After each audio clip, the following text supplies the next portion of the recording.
أعوذ بالله من الشيطان الرجيم. بسم الله الرحمن الرحيم.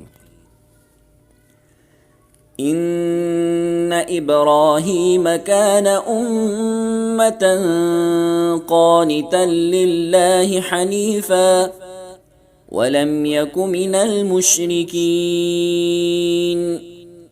شاكرا لأنعمه اجتباه وهداه إلى صراط مستقيم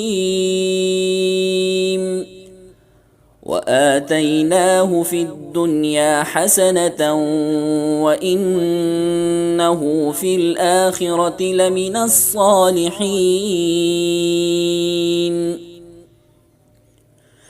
ثم أوحينا إليك أن اتبع ملة إبراهيم حنيفا وما كان من المشركين.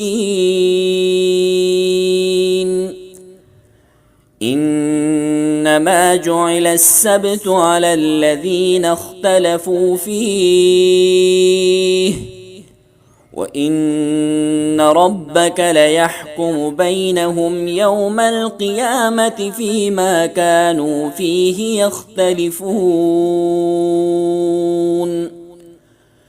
ادع إلى سبيل ربك بالحكمة والموعظة الحسنة وجادلهم بالتي هي أحسن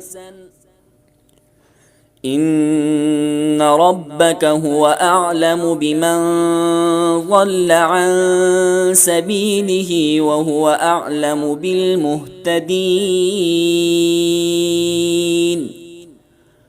وإن عاقبتم فعاقبوا بمثل ما عوقبتم به ولئن صبرتم لهو خير للصابرين.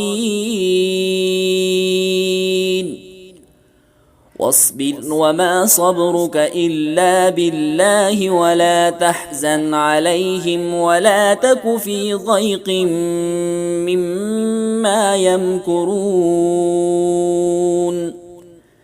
إن الله مع الذين اتقوا والذين هم محسنون.